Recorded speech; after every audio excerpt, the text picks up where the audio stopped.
Suspense അക്കൗണ്ടാണ്. കുട്ടികൾ പലപ്പോഴും കാണുമ്പോൾ പ്രയാസപ്പെടുന്നൊരു സാധനമാണത് സസ്പെൻസ് അക്കൗണ്ട്. നമുക്ക് അതിനെക്കുറിച്ച് ഒന്ന് സിംപ്ലിഫൈഡ് ആക്കാനുള്ള ശ്രമം നടത്താം. Role of suspense account in trial balance. അപ്പോൾ ആദ്യത്തെ പോയിന്റ്, എപ്പോഴാണ് സസ്പെൻസ് അക്കൗണ്ട് വരിക?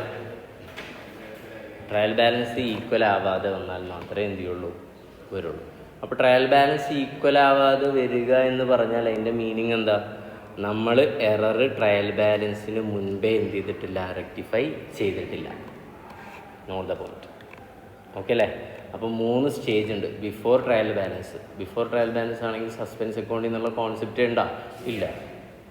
ആഫ്റ്റർ ട്രയൽ ബാലൻസ് അപ്പോൾ എന്ത് ചെയ്യും? ട്രയൽ ബാലൻസ് ടാലി ആവാതെ വരാം.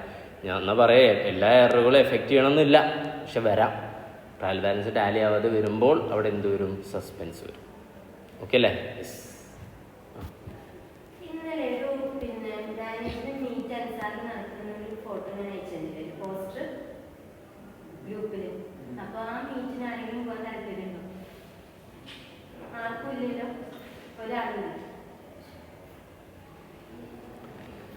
The accountant is not in position to locate the difference. വായിക്കല്ലേ? And he is in hurry to close the books of the accounts. He may be transfer the difference to an account known as suspense account. അഥവാ ഇയാളിങ്ങനെ ഇരുന്ന്, ഇപ്പം നിങ്ങളെ വിചാരിക്കാം, നിങ്ങൾ trial balance Tally ആക്കിയപ്പോൾ എന്ത് കിട്ടുന്നില്ല? Tally ആവുന്നില്ല. Trial balance ഡെബിറ്റും ക്രെഡിറ്റും equal ആവുന്നില്ല. അപ്പോൾ നിങ്ങൾ എന്താ ചെയ്യുക? എറർ കണ്ടെത്താൻ വേണ്ടിയിട്ടുള്ള ശ്രമം നടത്തും. എന്നിട്ട് നിങ്ങൾക്ക് എറർ കണ്ടെത്താൻ പറ്റിയാൽ അതിൻ്റെ മീനിങ് എന്താ? ട്രയൽ ബാലൻസ് ഉണ്ടാക്കുന്നതിന് മുൻപ് തന്നെ എററുകൾ റെക്ടിഫൈ ചെയ്തെന്നല്ലേ? അപ്പോൾ ട്രയൽ ബാലൻസ് സ്വാഭാവികമായിട്ട് എന്താവും? ഈക്വൽ ആവും. ക്ലിയർ? ഓക്കെ. ആദ്യം നിങ്ങൾ ഉണ്ടാക്കിയ ട്രയൽ ബാലൻസ് അല്ല, പിന്നെ എററുകളും ശരിയാക്കിയിട്ട് ഉണ്ടാക്കിയ ട്രയൽ ബാലൻസ് ആണ് പിന്നെ നിങ്ങളുടെ മെയിൻ ട്രയൽ ബാലൻസ്. അപ്പോൾ ട്രയൽ ബാലൻസിന് മുൻപ് തന്നെ റെക്ടിഫിക്കേഷൻ എറർ സംഭവിച്ചു. ക്ലിയർ? പക്ഷെ ചിലപ്പോൾ എന്ത് ചെയ്യുന്നില്ല, എത്ര ഇരുന്നിട്ടും കിട്ടുന്നില്ല. ഒരു 5000 രൂപ വ്യത്യാസം ഇവിടെ കാണുന്നുണ്ട്. ഡെബിറ്റിൽ ഷോർട്ടേജ് ഉണ്ട്. ക്രെഡിറ്റ് 5000 രൂപ കൂടുതലാണ്. 1,50,000 എവിടെ ഉള്ളത്? ക്രെഡിറ്റിലുള്ളത്. ഡെബിറ്റിൽ എത്ര ഉള്ളത്? 1,00,000. അപ്പോൾ 5,000 ഡിഫറൻസ് ഉണ്ട്. എന്ത് ചെയ്യും? അപ്പോൾ അയാൾ ഹറിയാണ് ഉണ്ടാവുക. ഹറി ആകുമ്പോൾ അയാൾ എന്ത് ചെയ്യും? ആ എമൗണ്ട് നേരെ ഒരു സസ്പെൻസ് അക്കൗണ്ടിലേക്ക് പോകും. അപ്പോൾ സിറ്റുവേഷൻ ഇതാണ്. എന്താ? ട്രയൽ ബാലൻസ് ഇവിടെ ടോട്ടൽ ചെയ്തപ്പോൾ എത്ര വന്നു? 1,05,000. ഇവിടെ എത്ര ഉള്ളൂ? 1,00,000 ഉള്ളൂ. പക്ഷെ ഇവിടെ എത്രയാക്കണം? 1,05,000. അപ്പോൾ 5,000 ഇവിടെ കുറവുണ്ട്, ഡെബിറ്റിൽ കുറവുണ്ട്. അതിന് എന്ത് പറഞ്ഞ് എഴുതിയാൽ മതി? Suspense account. സിറ്റുവേഷൻ മനസ്സിലായില്ലേ? ഈ സസ്പെൻസ് അക്കൗണ്ട് പിന്നെ നമ്മൾ എന്ത് ചെയ്യേണ്ടി വരും? ക്യാൻസൽ ചെയ്യേണ്ടി വരും. എപ്പോൾ? ട്രയൽ ബാലൻസ് ഒക്കെ ഈക്വലാക്കി പിന്നെ അയാൾ എന്ത് ചെയ്തു? ചിലപ്പോൾ ഫൈനൽ അക്കൗണ്ട് ഉണ്ടാക്കിയിട്ടുണ്ടാവും. എന്നിട്ട് പിന്നെ അയാളിങ്ങനെ റിലാക്സ് ചെയ്തിട്ട് പിറ്റേ ദിവസം വന്നിട്ട് ഇങ്ങനെ നോക്കി. ഓക്കെ? അപ്പോൾ അയാൾക്ക് എന്ത് ചെയ്തു? തെറ്റ് മനസ്സിലായി. അയാൾ ഈ തെറ്റ് എന്ത് ചെയ്യും? തിരുത്തും. ഓക്കെ അല്ലേ? ക്ലിയർ ആണോ? ഇതിൻ്റെ ഒരു സിറ്റുവേഷൻ ഞാൻ പറയട്ടെ. ഇമാജിനേഷൻ ശ്രദ്ധിച്ചോട്ടോ. ഇപ്പോൾ ഈ 5,000 ടാലി ആവാത്തതിൻ്റെ പ്രശ്നം എന്താ അറിയുമോ നമുക്ക്? റെൻറ്റ് കൊടുത്തിട്ടുണ്ടായിരുന്നു. എത്ര റെൻറ്റ്? 5,000. എൻ്റെ ജേണൽ എൻട്രി എന്താ? Rent account up to cash. അയാൾ ജേണൽ എഴുതി. എന്നിട്ട് റെൻ്റ് അക്കൗണ്ടിൽ എന്ത് എഴുതാൻ പോയി? ടു ക്യാഷ് എന്ന് എഴുതാൻ പോയപ്പോഴാണ് അയാൾക്കൊരു കോൾ വന്നത്. ഓക്കെ അല്ലേ? അയാൾ പോയി. ക്ലിയർ? അയാൾ തിരിച്ചു വന്നപ്പോൾ റെൻ്റ് അക്കൗണ്ടിലേക്ക് എന്ത് ചെയ്തില്ല? ഒന്നും ചെയ്തില്ല. പക്ഷേ അയാൾ തിരിച്ചു വന്നപ്പോൾ അയാളുടെ മൈൻഡിലുള്ള റെൻറ്റ് ഓൾറെഡി ചെയ്തിട്ടുണ്ട്. ഇനി എവിടെ എഴുതണം? ക്യാഷിൽ എന്ത് എഴുതണം? By rent. അത് അയാൾ എഴുതി. അയാൾ റെൻറ്റിലും എഴുതിയില്ല, ക്യാഷിലും എഴുതിയില്ല. അങ്ങനെയാണെങ്കിൽ ഇവിടെ ട്രയൽ ബാലൻസ് ഈക്വൽ ആവാതിരിക്കില്ല. ഈക്വൽ ആവും. തെറ്റുണ്ട്, പക്ഷെ എന്താണ്? ഈക്വൽ ആവും. ഏത് ഒമിഷനാണ്? Complete omission. ഓക്കെ. ഇതിപ്പോൾ ഏതാണ്? Partial omission. അപ്പോൾ കംപ്ലീറ്റ് ഒമിഷൻ വന്നാൽ ഒരിക്കലും ട്രയൽ ബാലൻസ് ഈക്വൽ ആവാതെ വരില്ല, ഈക്വൽ ആവും. പാർഷ്യൽ ഒമിഷൻ ആണെങ്കിൽ ട്രയൽ ബാലൻസ് എന്ത് ചെയ്യില്ല? ഈക്വൽ ആവില്ല. Not the point. ഓക്കെ അല്ലേ? അപ്പോൾ സിറ്റുവേഷൻ മനസ്സിലായില്ലേ? റെൻ്റ് അക്കൗണ്ടിൽ എന്ത് എഴുതിയില്ല? ടു ക്യാഷ് എഴുതിയില്ല. പിന്നെയാണ് പിറ്റേ ദിവസം വന്നപ്പോൾ മനസ്സിലായത് അതാണ് സംഭവം അല്ലേ? അയാൾക്ക് ഒരു എൻട്രി എഴുതണം. എന്താണ് എൻട്രി? ഒരു ജേണൽ എൻട്രി എഴുതാതെ പറ്റില്ലല്ലോ. എന്തായിരിക്കും entry? Rent account after. Rent അക്കൗണ്ടിന് ഇതുവരെ കൊണ്ടുവന്നിട്ടില്ല. ടു ക്യാഷ് എന്ന് എഴുതാൻ പറ്റില്ല. കാരണം ടു ക്യാഷ് എന്ന് അന്ന് എഴുതിയിട്ട് ക്യാഷിൽ ബൈ റെൻ്റ് എന്നൊക്കെ പെർഫെക്റ്റ് ആയിട്ട് എഴുതിയിട്ടുണ്ട്. ക്യാഷിൽ അത് പേയ്മെൻറ്റ് സൈഡിൽ കാണിച്ചിട്ടുണ്ട്. ഇനിയും ക്യാഷിൽ നിന്ന് കുറയ്ക്കാൻ പറ്റുമോ? ഇല്ലല്ലോ. അപ്പോൾ എന്തെഴുതിയാൽ മതി? To suspense. അപ്പോൾ സസ്പെൻസ് നിങ്ങൾ എന്താ ചെയ്യുക? ക്രെഡിറ്റ് ചെയ്യും. അപ്പോൾ സസ്പെൻസ് ക്യാൻസലായി. റെക്ടിഫൈ ചെയ്തതിന് ശേഷമുള്ള ഒരു ട്രയൽ ബാലൻസ് പ്രിപ്പയർ ചെയ്യുമ്പോൾ റെൻറ്റിൻ്റെ സ്ഥാനത്ത് ആര് വരും? സസ്പെൻഡിൻ്റെ സ്ഥാനത്ത് ആര് വരും? റെൻറ്റ് വരും. ക്ലിയർ അല്ലേ? ഇത് തന്നെയാണ് ഇപ്പോൾ ഞാൻ ഈ താഴത്ത് പറയാൻ പോകുന്നത്. ഓക്കെ? ക്ലിയർ? യെസ്. വായിക്കാം.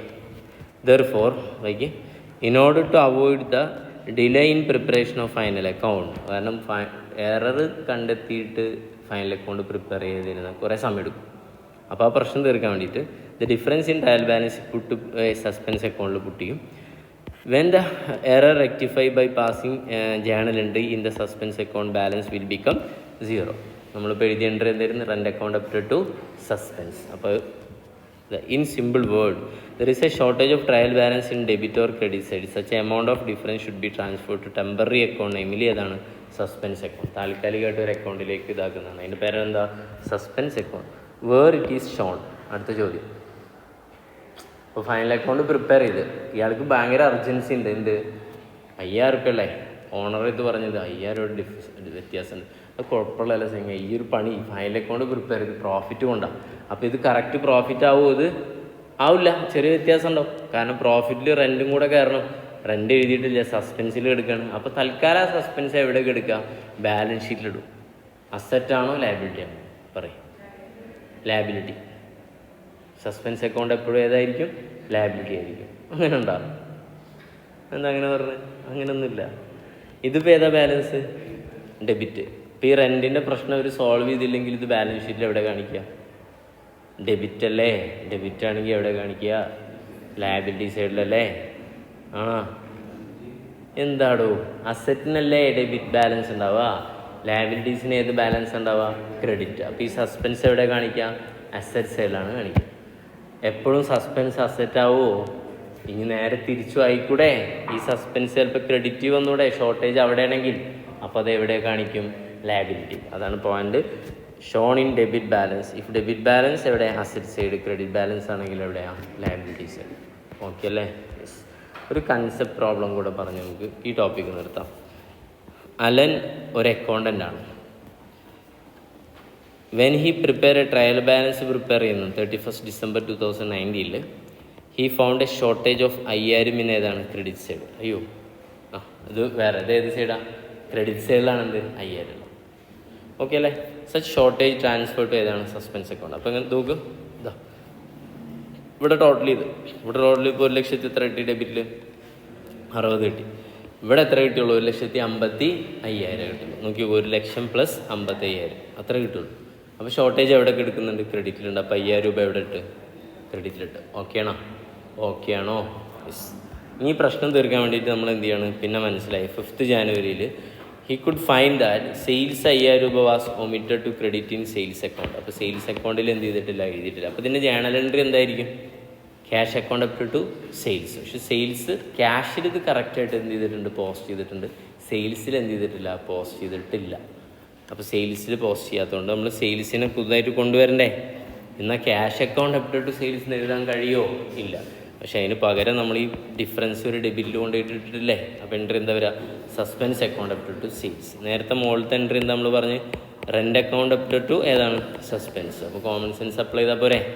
ഇതിൽ ഒരെണ്ണം കിട്ടിയാൽ പോരെ? സെയിൽസിനെ ക്രെഡിറ്റ് ചെയ്യണം കിട്ടിയാൽ പിന്നെ ഡെബിറ്റ് ചെയ്യുന്ന ആരാണ്? സസ്പെൻസ്. ഓക്കെ അല്ലേ? എന്നിട്ട് വേണമെങ്കിൽ സസ്പെൻസ് അക്കൗണ്ട് പ്രിപ്പയർ ചെയ്ത് കണ്ടില്ലേ ലെഡ്ജറിൽ? അതിൽ ഓൾറെഡി ഇതിൽ ഈ ബാലൻസിൽ 5000 അത് ഇങ്ങോട്ട് എടുത്തെഴുതി. ഇത് ഏത് ബാലൻസാണ്? ക്രെഡിറ്റ് ബാലൻസ് അല്ലേ? അപ്പോൾ ക്രെഡിറ്റ് സൈഡിലല്ലേ എഴുതണ്ടേ? ബൈ ബാലൻസ് ബ്രോഡ് ഓൺ എന്ന് പറഞ്ഞിട്ട് അല്ലേ? ഡിഫറൻസ് ഇൻ ട്രയൽ ബാലൻസ് 5000 എഴുതി. പിന്നെ ഈ ജേണൽ എൻട്രി പോസ്റ്റ് ചെയ്യണം. Suspense account up to sales. അപ്പോൾ സസ്പെൻസിൽ എന്ത് എഴുതണം? To sales 5000. ഓക്കെ അല്ലേ? യെസ്. ഇനി ബാലൻസ് ഉണ്ടാ? ഇതിൽ 5000 ആയി, ഇതിലെത്രയായി? 5000 ഈക്വലായി. Suspense account close due to the above rectifying entry. അങ്ങനെ ഒരു എൻട്രി ചെയ്താൽ സസ്പെൻസ് അക്കൗണ്ട് എന്താവും? ക്യാൻസൽ ആയിപ്പോൾ. എന്നിട്ട് ട്രയൽ ബാലൻസ് ഒന്നുകൂടെ പ്രിപ്പയർ ചെയ്യും, എറർ മാറ്റിയതിന് ശേഷം. ഓക്കെ അല്ലേ?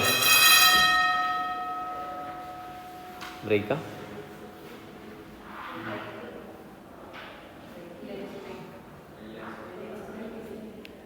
അല്ല, ഇപ്പോൾ ബ്രേക്കില്ല. Okay okay. ലഞ്ച് ബ്രേക്ക് മാത്രമേ ഉള്ളൂ. 12:30 വിടും. ശരി ശരി. Okay okay. യെസ്. അപ്പോൾ കഴിഞ്ഞില്ലേ? സസ്പെൻസ് അക്കൗണ്ട് ക്ലോസ് ചെയ്യും. എന്നിട്ട് പുതിയ ട്രയൽ ബാലൻസിൽ ആരുണ്ടാവില്ല? എക്സ്ക്യൂസ് മീ, സസ്പെൻസ് വരില്ല. പക്ഷേ ആര് വരും? സെയിൽസ് വരും അല്ലേ? സസ്പെൻസ് മാറി അവിടെ എന്ത് വന്നിട്ടുണ്ടാവും? സെയിൽസ്. സെയിൽസ് മുന്നേ ഉണ്ടായിരുന്നില്ലേ? എത്ര ഉണ്ടായിരുന്നത്? 55 അല്ലേ? 5 രൂപ കൂടി എത്ര ആവും? 60 ആവും. അപ്പോൾ ഈക്വലേ. അപ്പോൾ ഇവിടുത്തെ തെറ്റെന്തായിരുന്നു ഇപ്പോൾ മനസ്സിലായി? 5000 രൂപ സെയിൽസ് ഉണ്ടായിരുന്നു. അത് ഏതിൽ എഴുതണമായിരുന്നു? ഇവിടെ ഇവിടെ എഴുതണമായിരുന്നു, പക്ഷേ എഴുതിയില്ല, അതിൻ്റെ പ്രശ്നം. ഓക്കെ അല്ലേ? അപ്പോൾ സസ്പെൻസ് അക്കൗണ്ട് കിട്ടിയില്ലേ? ഇനി വലിയ ക്വസ്റ്റ്യൻ തരും, അതിൽ സസ്പെൻസ് അക്കൗണ്ട് എന്ത് ചെയ്യും തന്നിട്ട് കുറേ എററുകൾ തന്നിട്ട് ആ സസ്പെൻസ് അക്കൗണ്ട് ക്യാൻസൽ ചെയ്യാൻ പറ്റുന്ന ടൈപ്പ് ക്വസ്റ്റ്യൻസ് കുറച്ച് കഴിഞ്ഞിട്ട് ചെയ്യുള്ളൂ നമ്മൾ. ഇതൊക്കെ കുറച്ച് ബേസിക് കാര്യമാണ്.